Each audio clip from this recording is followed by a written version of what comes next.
Assalamualaikum warahmatullahi wabarakatuh. Qala al-musannif rahimahullahu ta'ala wa nafa'ana bihi wa bi 'ulumihi fid darain amin ya rabbal alamin. Qala rabbi shrah li sadri wa yassir li amri wa hlul 'uqdatam min lisani yafqahu qawli. Qala la 'ilma lana illa ma 'allamtana innaka antal alimul hakim wa tub 'alaina innaka antat tawwabur rahim. Hadratul mukarramin, segenap para alim, para ulama, bapak-bapak, ibu-ibu, jamaah salat maghrib Masjid Agung yang dimuliakan Allah Subhanahu wa taala. Alhamdulillah pada malam hari ini kita dapat melanjutkan kembali kajian kita kitab Daqaiqul Akhbar setelah kita melaksanakan salat maghrib berjamaah. Mudah-mudahan menjadi tambahan amal dan kebaikan bagi kita semua, menjadi tambahan ilmu sehingga dapat kita amalkan bersama-sama. Bapak Ibu yang dimuliakan Allah Subhanahu wa taala, kita pada malam hari ini masuk pada bab yang ke-10. Al-babul ashiru fi dzikri halil ardi wal qabri. Bab yang ke-10 di dalam menjelaskan keadaan bumi dan kubur. Qala Anas bin Malik radhiyallahu anhu, berkata siapa Imam Anas bin Malik radhiyallahu an, bahwasanya Rasulullah bersabda, innal arda, sesungguhnya bumi itu tunadi kulla yaumin asyra kalimatin, dia akan memanggil setiap hari, artinya memanggil kepada manusia ini dengan 10 kalimat. Takulu, apa yang dikatakan bumi itu? Ya ibna Adamah, wahai anak cucu Adam. Tas'a ala dhahri, kalian senantiasa berjalan di atasku, di punggungku. Wa masiruka fi batni, sedangkan tempat kembali kalian adalah di perutku. Itu panggilan yang pertama dari bumi kepada manusia. Artinya sebagai peringatan kepada kita. Kalian manusia, meskipun sekarang kalian di atas bumi berjalan, tapi ada masanya nanti kalian ada di dalam perutku. Tidak selamanya kalian di atas bumi, begitu maksudnya. Terus yang kedua, wa ta'si ala dhahri, dan kalian selalu melakukan dosa, melakukan maksiat di atas punggungku. Wa tu'adzabu fi batni, dan padahal kata bumi ini kalian suatu saat akan disiksa itu di perutku. Hidup di dunia kita lupa, seolah-olah kita akan hidup selamanya, padahal apa yang kita lakukan itu semua nanti akan dipertanggungjawabkan di hadapan Allah Subhanahu wa taala. Dan ketika kita melakukan dosa, maka nanti di perut buminya kita akan disiksa oleh Allah Subhanahu wa taala. Wa tadhaku ala dhahri, dan kalian akan tertawa di atas punggungku, kata bumi. Wa tabki fi batni, dan satu saat kalian akan menangis ketika telah berada di perutku, akhirnya di dalam bumi, di kuburan. Wa ta'kulul harama ala dhahri, kalian juga suka makan yang haram di atas punggungku, kata bumi. Wa ta'kulud didanu, dan ulat yang akan memakan kalian fi batni, ketika telah berada di perutku. Di dunianya kita tidak peduli haram halal, makan terus. penting dapat. Padahal ketika kita masuk ke dalam kubur, terbalik, kita yang dimakan oleh ulat-ulat. Wa tafrahu ala dhahri, kalian berhura-hura, bersenang-senang di atas punggungku, kata bumi. Wa tahzinu fi batni, dan kalian akan susah ketika berada di perutku. Di atas dunia kita senang. Innad dunya lahwun wa laibun, sesungguhnya dunia itu adalah tempat senda gurau belaka. Tidak ada manusia di atas dunia ini yang tidak ingin senang di dalam segala kehidupannya. Tetapi kata bumi, ingat-ingat, nanti kesenangan kalian di dunia yang senang-senang, ingat-ingat akhiratnya. Kenapa? Karena kalau di dalam kubur kita justru terbalik, kita akan sedih. Wa tajma'ul harama ala dhahri wa tazubu fi batni, kalian mengumpulkan harta yang haram di atas punggungku. Wa tazubu fi batni, dan sesungguhnya kalian akan membusuk di dalam perutku. Wa takhtalu ala dhahri, dan kalian akan sombong ketika berada di punggungku, kata bumi. Wa tadhullu fi batni, padahal kalian akan menjadi makhluk yang hina ketika berada di perutku. Dan kalian berjalan di atas bumi masyruran, dengan senang. Wa taqa'u hazinan fi batni, padahal kalian akan menghadapi kesedihan ketika kalian berada di perutku. Wa tamshi fin nuri ala dhahri,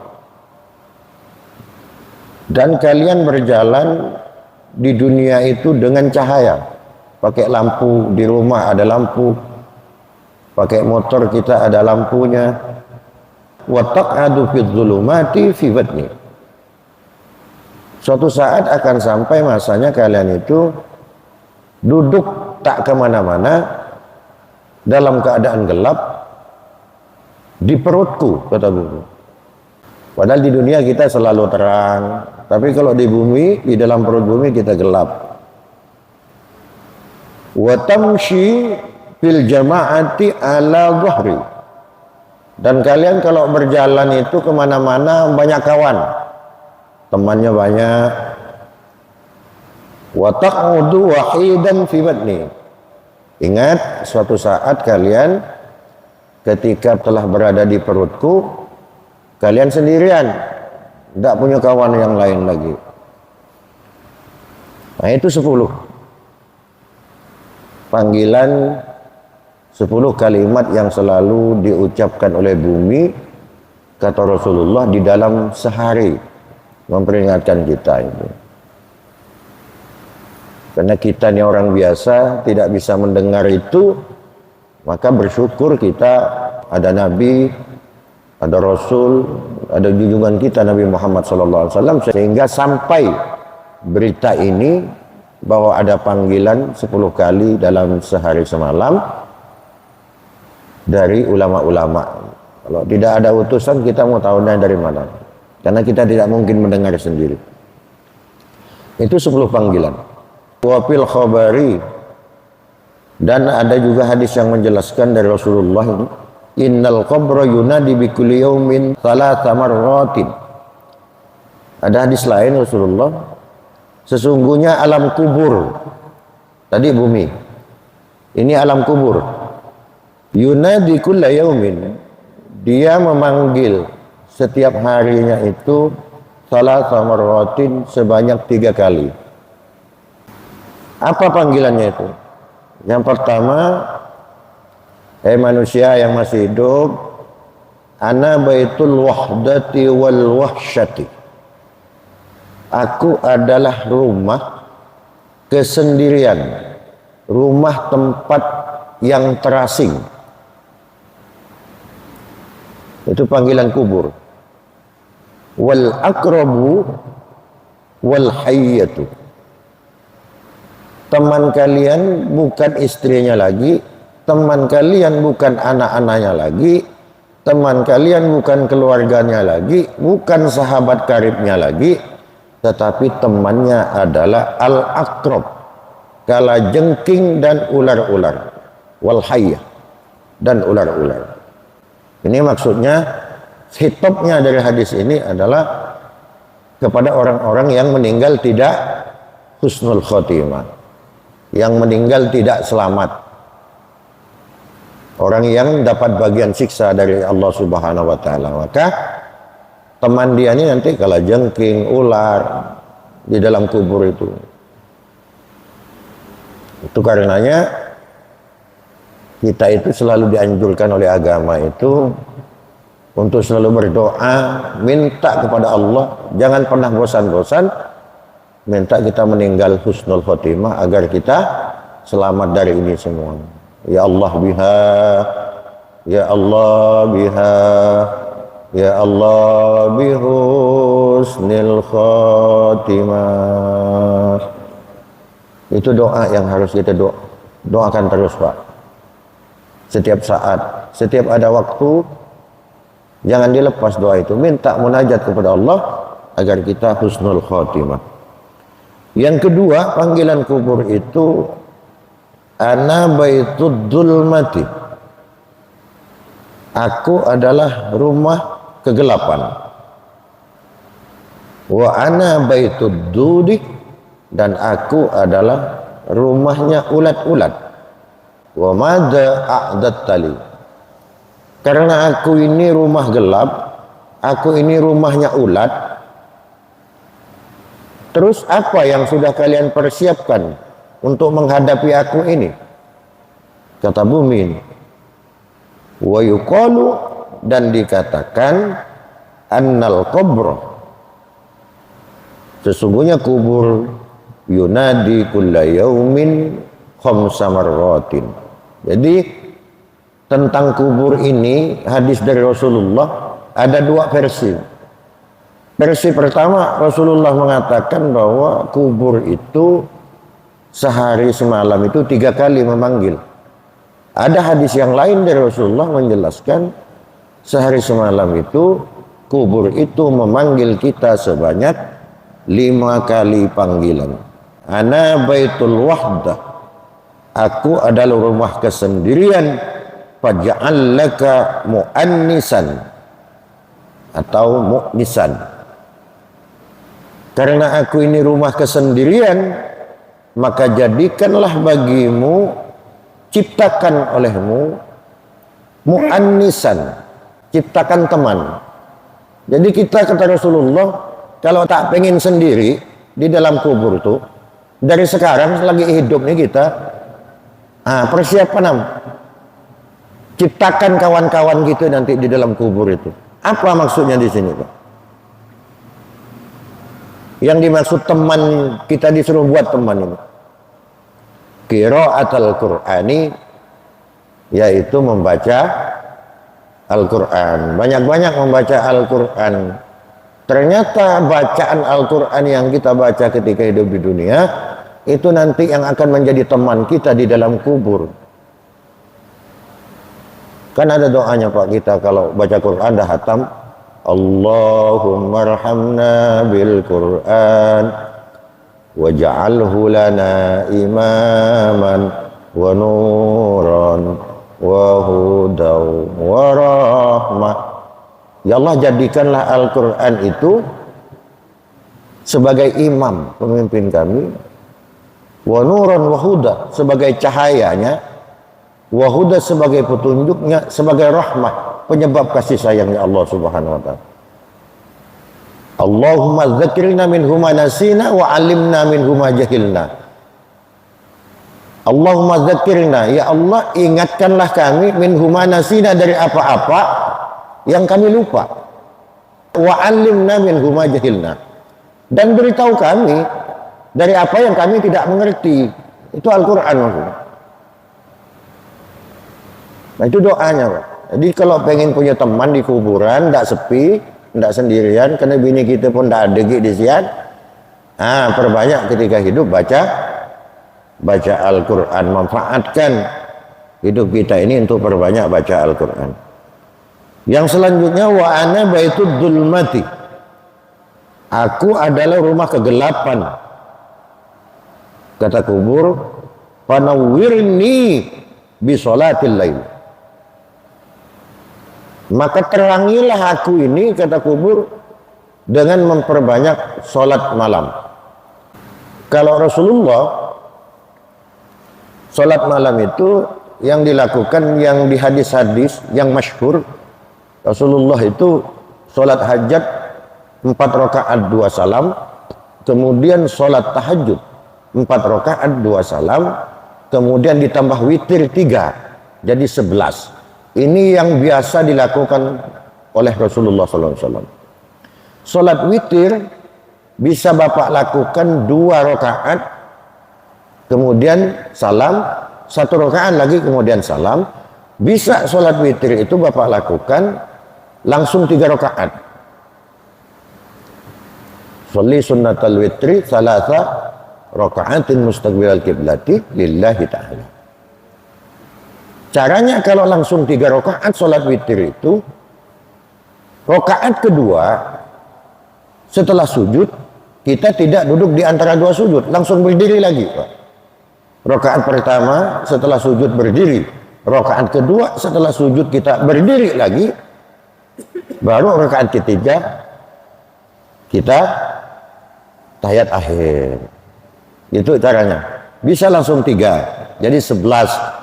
Ini kalau yang biasa dilakukan oleh Rasulullah, yang saya temukan di kitab-kitab seperti itu, Pak. Jadi kata kubur, terangi aku ini yang gelap ini dengan sholat malammu. Terus wa ana baitut turab. Aku ini rumah tanah. Kata kubur. Fahmilul firasha. Karena aku ini rumah tanah, maka kalian bawa sendiri kasurnya. Disuruh bawa kasur seorang. Apa kasur kita, Pak? Wa huwa al-amalus sholih. Kasur kita adalah amal-amal soleh. Itu kasur kita. Kalau kita di dunia pakai spring bed atau apalah yang paling mahal, saya tak ngerti. Bagus tidaknya nanti kasur kita di kuburan tuh tergantung amal kita. Amal itu kata Rasulullah, yang terbaik itu ada 3 macam. Yang terbaik amal itu ada 3 macam. Yang akan menyelamatkan manusia, yang akan memasukkan manusia ke surga itu 3 macam. Yang pertama, istiqomahkan amalan yang Anda suka. Yang suka sampai itu amal itu apa? Bukan persoalan banyaknya, Pak, tapi istiqomahnya. Sampai misalnya yang senang amalannya apa, misalnya salawat, Allahumma sholli ala Muhammad, Allahumma sholli ala Muhammad. Itu salawat paling pendek malah. Oh, itu yang biasa sampai dawamkan itu, istiqomahkan terus. Itu yang dicintai oleh Allah Subhanahu wa taala. Kenapa? Karena Sayyidina Bilal itu ketika Nabi Isra dan Mi'raj, Nabi di surga, ketika mengunjungi surga, di surga itu melihat terompahnya Sayyidina Bilal. Ketika pulang ke bumi, dipanggil Sayyidina Bilal. Ya Bilal, apa amalanmu yang tidak aku ketahui? Amalanku ya yang Rasul ajarkan kepada saya. Tidak Bilal, kamu masih ada amalan yang tidak pernah aku ajarkan kepadamu. Diingat-ingat oleh Bilal, oh iya Rasul, aku setiap selesai wudhu pasti sholat 2 rakaat. Itu ajaran tak pernah diajarkan Nabi kepada Sayyidina Bilal. Maka hadis inilah kemudian menjadi dalil takririyah, menjadi dalil keabsahan bahwa setelah wudhu itu kita disunnahkan untuk sholat 2 rakaat. Sholat sunat wudhu namanya, Pak. Usolli sunnatan raka'ataini li syukril wudu'i lillahi ta'ala. Itu niatnya. Tak pernah diajarkan Nabi, tapi dilakukan oleh Bilal. Kemudian kata Nabi, ketahui Bilal, ketika aku di Isra dan Mi'rajkan, aku melihat sandalmu sudah ada di surga. Ternyata ini amalan kamu ini yang menyebabkan itu. Kenapa? Karena Sayyidina Bilal istiqomah. Setiap selesai wudhu dia sholat sunat 2 rakaat. Maka yang paling dicintai Allah adalah amalan yang kita istiqomahkan. Ini lagi rajinnya hari ini baca salawat sampai 10.000. Besok senyapam. Bukan yang macam itu. Yang kedua, amalan yang bisa menyelamatkan kita itu adalah sedekah jariyah. Karena di dalam Al-Quran dijelaskan begini, "Lau akhartani ila ajalin qarib fa asaddaqa wa aku minas solihin." Seandainya engkau bisa undurkan nyawaku, ini orang yang sekarat nih, orang yang sudah munazak terakhir, minta kepada Allah, ya Allah, seandainya engkau bisa akhirkan, kau bisa undur nyawaku untuk dicabut, kau bisa hidupkan kembali, fa asaddaqa wa aku minas solihin, aku akan bersedekah. Kenapa? Karena sedekah adalah pahala yang mengalir, Pak. Infak di masjid gitu, tak terasa kita 1.000, 2.000, 5.000. Setelah kita masukkan ke kotak amal, kita lupakan sudah, karena memang kecil itu. Tapi itu nanti akan menjadi amal jariah kita. Yang terakhir, yang bisa menyelamatkan kita menjadi amal jariah itu adalah waladun solihun yad'ula. Anak soleh yang selalu mendoakan orang tuanya. Ada orang meninggal, tahlil 7 hari, 25 harinya juga ditahlili, 40 hari, 100 hari, 1000 hari, ngundang orang datang mah Pak, tapi versi orang datang tidak akan sama. Ada yang karena tambolnya nyaman, ada yang karena tidak nyaman, kawan bah, kawan akrab, betul tak? Macam-macam itu. Bahkan ada kadang pergi bertahlil, mohon maaf, ada kadang berkencing pun ada berbasuh, bangkat pergi tahlil. Udah gitu di tempat tahlilannya pun orang lain tahlil la ilaha illallah khusyuk, dia ngomong banyak. Tapi kalau anak kita pasti khusyuk, Pak. Kalau anak kita pasti khusyuk, tak diberi apapun, kalau anak yang soleh pasti tanpa diminta dia akan mendoakan orang tuanya. Ini 3 hal kata Rasulullah kalau pengen kita selamat itu. Jadi yang selanjutnya, wa ana baitul afai, aku ini tempatnya ular-ular berbisa, fahmilit tiryaqah, maka bawalah olehmu penawarnya, karena di kuburan ini banyak ular berbisa, bawa penawar biar tidak disengat ular itu. Apa penawarnya? Wa huwa bismillahirrahmanirrahim, yaitu perbanyak membaca Bismillahirrahmanirrahim. Bismillah ini manfaatnya banyak, Pak. Pertama, orang kalau mau tidur baca bismillah, maka dia akan dipisahkan, menjadi pembatas antara dia dengan setan. Tidurnya tidak akan diganggu setan. Orang kalau sebelum tidur baca Bismillahirrahmanirrahim.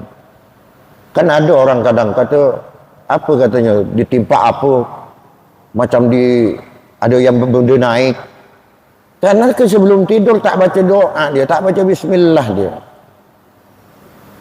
Kalau dibacakan bismillah tidak akan ada gangguan setan. Ya kalau udah baca bismillah masih ada terasi yang naik di atas kita, itu paling laki kita atau bini kita itu.